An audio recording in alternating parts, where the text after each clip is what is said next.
Pergi ke salon biasanya untuk mencukur rambut atau hanya sekedar ingin merapikan. Namun bagaimana jadinya jika pergi ke salon menjadi sebuah hobi karena ada yang ingin dilihat? Ya, seperti yang ada di film ini.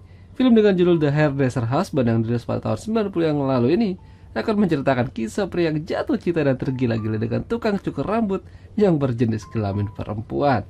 Dia adalah Anthony. Seperti kebanyakan anak-anak pada umumnya, Anthony suka dan bermain dengan teman-teman seumuran. Namun ada satu hal yang berbeda dengan dirinya.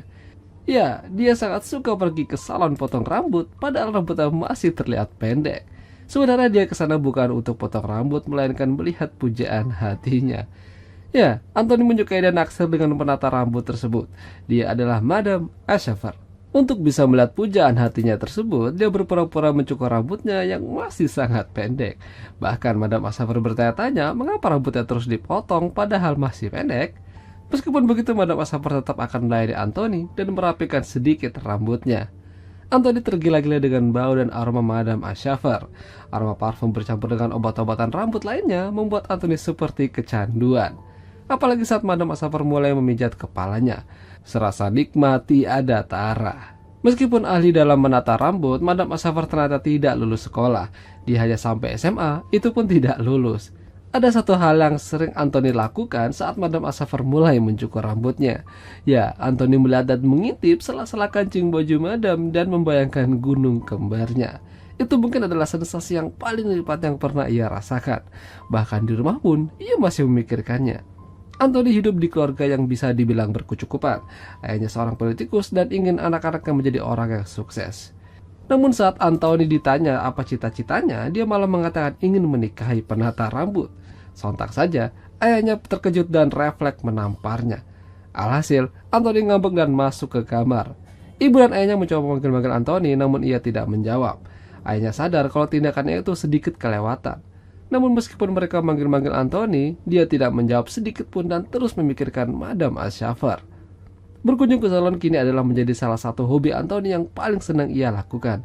Namun suatu hari, ia melihat dari luar jendela, Madam Ashafar terlihat sedang rebahan. Dan beruntungnya lagi, Anthony melihat dalamannya. Tapi hal itu mungkin menjadi hari terakhir ia melihat Madam Ashafar. Ya, ternyata Madam Ashafar bukan hanya sekedar rebahan biasa. Diketahui ia memiliki penyakit dan suka mengkonsumsi obat-obatan hingga overdosis.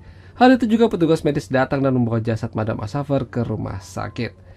50 tahun telah berlalu, namun setelah kepergian Madam Ashafar, salon itu malah semakin ramai pengunjung karena penata rambutnya digantikan yang lebih cantik. Adalah Matilda. Pemilik salon yang bernama Isidore hari itu meminta Matilda untuk mengurus dan mengambil alih salon tersebut. Ya, dia memberikan salon itu pada Matilda secara cuma-cuma, karena dia yakin di tangan Matilda salon itu akan terawat. Isidore merasa kalau dirinya sudah tidak mampu lagi dan ingin pensiun.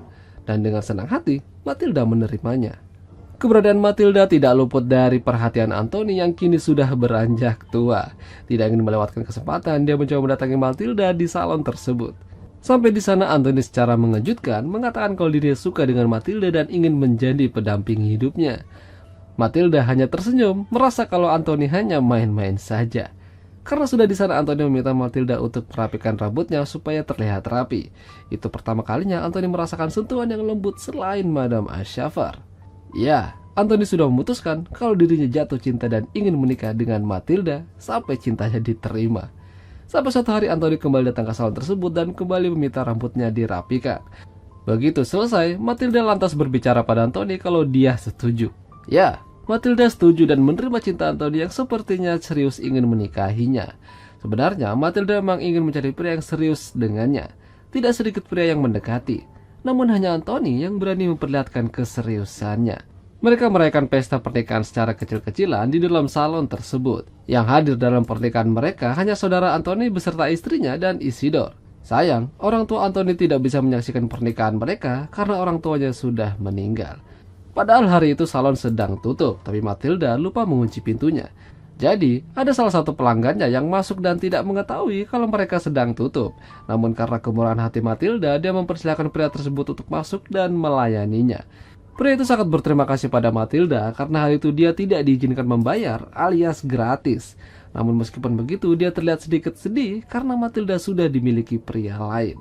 Untuk merayakan suasana pernikahan, Anthony menyalakan musik kesukaannya.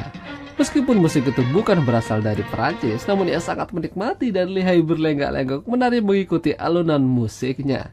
Anthony dan Matilda tidak punya banyak uang untuk bisa berbulan madu ke luar negeri. Jadi mereka hanya pergi ke tepi pantai menikmati sejuknya angin laut sambil makan di restoran. Meskipun begitu, itu sudah cukup bagi mereka. Matilda sangat beruntung bisa memiliki Anthony. Dia sangat perhatian dan pengertian. Bahkan Matilda mengaku kalau dirinya masih ting-ting. Dan keting-tingannya itu hanya ia berikan pada suami sahnya yang tidak lain adalah Anthony. Ya, cita-cita Anthony menikahi seorang penata rambut akhirnya tercapai. Kini Anthony memiliki Matilda sepenuhnya.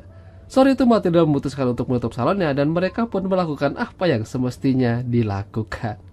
Anthony tidak hanya pintar dalam memikat hati seseorang, namun dia juga bisa menenangkan anak kecil yang susah untuk diatur.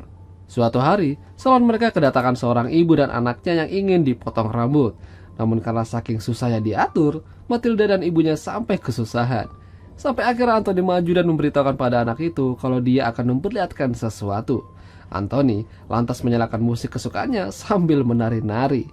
Ajaibnya, anak itu langsung terhipnotis melihat Anthony berlenggak-lenggok. Dan karena itu, Matilda dengan cepat menyelesaikan tugasnya. Kecintaan Anthony pada Matilda sepertinya tidak ada batasnya. Hanya kematian yang bisa memisahkan mereka.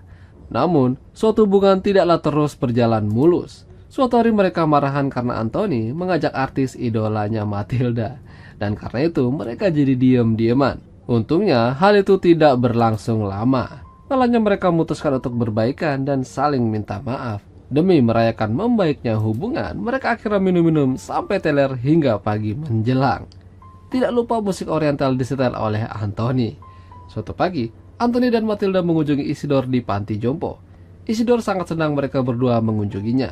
Dia tahu mungkin hidupnya sudah tidak akan lama lagi. Dia mencoba memberikan nasihat pada mereka berdua untuk menjalani hidup dengan baik. Hindari pertengkaran yang tidak diperlukan. Semua orang pasti akan mati dan akan cepat dilupakan. Namun setidaknya kita meninggal di samping orang yang menyayangi. Perkataan Isidore mungkin sedikit membuat Matilda jadi kepikiran dan takut.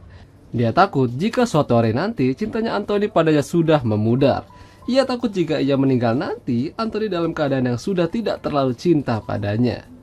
Mumpung mereka masih saling sayang-sayangan, malam itu Matilda mengajak Anthony untuk kuda-kudaan ditemani derasnya badai. Lalu setelah itu Matilda izin keluar ingin beli yogurt di warung sebelah. Namun yang ia lakukan mungkin akan menjadi kenangan buruk bagi Anthony. Ya, Matilda memutuskan untuk bunuh diri dengan melompat ke air yang deras. Matilda meninggalkan sepucuk surat yang mengatakan kalau dirinya beruntung bisa mencintai dan dicintai orang seperti Anthony. Ia melakukan itu karena takut suatu hari nanti Anthony sudah tidak lagi mencintainya. Ia takut jika ia meninggal nanti Anthony tidak berada di sisinya. Ia ingin melakukan itu duluan sebelum semua itu terjadi. Beberapa hari sepeninggal Matilda, kini Anthony yang menjaga salon tersebut. Sampai suatu hari ia kedatangan pelanggan baru yang kebetulan berasal dari Mesir. Setelah mencuci rambutnya, Anthony lantas menyalakan musik andalannya sambil menari-nari. Pelanggan tersebut terkejut kalau Anthony bisa menari dengan baik diiringi alunan musik oriental. Mereka menari bersama seolah-olah tidak ada beban. Lalu setelah itu Anthony duduk kembali dan mengatakan pada pelanggan tersebut kalau penata rambutnya akan datang sebentar lagi. Ya, cinta Anthony pada Matilda sepertinya tidak bisa diukur. Dia masih tidak bisa melupakan Matilda. Matilda adalah cinta sejatinya dan sampai kapanpun akan seperti itu. Dan akhirnya film pun berakhir. Itulah tadi alur cerita film The Hairdresser Husband. Jika kalian suka dengan video ini jangan lupa untuk tinggalkan like, dan sampai jumpa.